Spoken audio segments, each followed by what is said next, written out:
মাদক সেবীদের খুন ধর্ষণের প্রবণতা বেশি কেন? মাদক সেবীদের মধ্যে খুন ধর্ষণের প্রবণতা বেশি হওয়ার মূল কারণ হলো মাদকের প্রভাবে মস্তিষ্কের বিচার বিবেচনা, নৈতিকতা এবং আত্মনিয়ন্ত্রণ ক্ষমতা নষ্ট হয়ে যায়। মাদক মানুষের স্বাভাবিক মানসিক ভারসাম্য, হিতাহিত জ্ঞান লোপ করে, যার ফলে তারা যে কোনো চরম সহিংস অপরাধ করতে দ্বিধা করে না। মাদক মস্তিষ্কের ফ্রন্টাল লোব ক্ষতিগ্রস্ত করে, যে অংশটি ভালো মন্দের পার্থক্য বোঝায় এবং আবেগ নিয়ন্ত্রণ করে। ফলে ব্যক্তি নিজের আবেগ ও জৈবিক তাড়না নিয়ন্ত্রণ করতে পারে না। আপনারা লক্ষ্য করেছেন, বিএনপির এই আমলের খুন ধর্ষণ ব্যাপকভাবে বৃদ্ধি পেয়েছে। এতটাই বৃদ্ধি পেয়েছে যা সর্বকালের রেকর্ডকে অতিক্রম করেছে। এমন সব হৃদয় বিদারক ঘটনা ঘটেছে যা আল্লাহর আরশকে কাঁপিয়ে দিচ্ছে। আমরা বাকরুদ্ধ হয়ে যাই। এই পাপাচারের মূলে রয়েছে সমাজে মাদকের ব্যাপক বিস্তার এবং পর্নোগ্রাফি।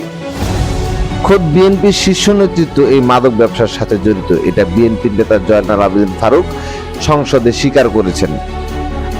বাংলাদেশে প্রতি বছর মাদক বাণিজ্যের পরিমাণ প্রায় 60,000 কোটি টাকার মতো বলে বিভিন্ন প্রতিবেদনে উঠে এসেছে। তবে মাদকদ্রব্য নিয়ন্ত্রণ অধিদপ্তরের তথ্য মতে দেশে প্রতিদিন প্রায় 20 কোটি টাকার মাদক সেবন করা হয়, যার বার্ষিক বাজার মূল্য দাঁড়ায় প্রায় 7,000 কোটি টাকা। বুঝতে বাকি নাই, এই মাদকের বিপুল বাণিজ্য সালাউদ্দিনের মতো ব্যক্তিদের ছত্রছায়া হচ্ছে। তারেক এই মাদক বাণিজ্যের একটা অংশ পায়। এটা পরিষ্কার দিবালোকের মতো সত্য।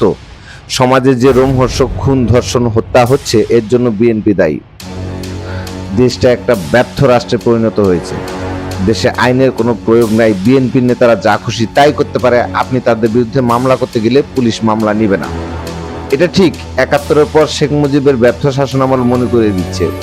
তখন শেখ মুজিবের সাঙ্গপাঙ্গরা মুক্তিযুদ্ধের অস্ত্র নিয়ে ডাকাতি করত, মানুষ হত্যা করত। ভুক্তভোগীরা থানায় মামলা করতে চাইলে পুলিশ মামলা নিত না। শেখ মুজিবের কাছে বিচার দিয়েও লাভ হতো না। শেখ মুজিব চোরকে বলতো চুরি করতে, আর গেরস্তকে বলতো সজাগ থাকতে। তিনি ছিলেন এমন টাইপ নেতা, ভাষণ দিয়ে জনগণকে উত্তেজিত করা ছাড়া তার কোনো যোগ্যতা ছিল না। বাংলার লুথার কিং যোগ্যতা বলতে তিনি সালাউদ্দিনের গংদের দিয়ে ব্যাংক দখল করাবে, মাদকের ব্যবসা করাবে, আর ওইখানে থেকে যা ভাগ দিবে ভদ্রলোকের মতো চুপচাপ থাকবে। ভাবখানা এমন, তিনি কিছু বুঝেন না, জানেন না। আগে দেশ চালাতো নোবেল জয়ী, আর এখন দেশ চালায় ক্লাস 10 পাস দুর্নীতিবাজ তারেক। ডক্টর ইউনূসকে পরিকল্পিতভাবে ব্যর্থ করেছে তারেক ও ওয়াকার চক্র। ডক্টর ইউনূস যেন সফল হতে না পারেন, এই জন্য তারেক লন্ডন থেকে আর ওয়াকার দেশের ভিতরে থেকে ষড়যন্ত্র করে গেছে। তারেক ওয়াকার এই শয়তানি আমেরিকা সহ পশ্চিমা দেশগুলো ভালোভাবে নোট করেছে।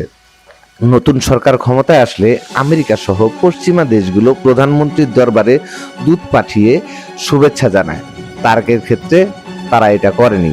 উল্টো IMF, ওয়ার্ল্ড ব্যাংক সহ পশ্চিমা দাতা সংস্থাগুলো ঋণ দেওয়া বন্ধ করে দিয়েছে। আন্তর্জাতিকভাবে বিচ্ছিন্ন এমন সরকার কখনো আসেনি। দেশের অর্থনৈতিক সংকট তীব্র থেকে তীব্রতর হবে। আমার অনুমান এই সরকার বড়জোর 13 মাস ক্ষমতায় থাকবে। ক্ষমতা ছেড়ে দিতে বাধ্য হবে। পুলিশ, র্যাব, বিজিবি, সেনাবাহিনীকে বলবো, আপনারা এই অবৈধ সরকারের অন্যায় আদেশ মানবেন না। এই সরকারের আয়ু খুব কম, আপনারা তাদের অবৈধ কাজে যুক্ত হবেন না। অবশ্যই প্রতিটা অন্যায়ের বিচার হবে। আমাদের দুর্ভাগ্য যে আমরা শুধুমাত্র অবৈধ সরকার পাইনি, সেই সাথে অথর্ব বিরোধী দলও পেয়েছি। হাসিনা নাকি ডিসেম্বরে আসবে, এগুলো সম্পূর্ণ ভুয়া, ভাওতাবাজি।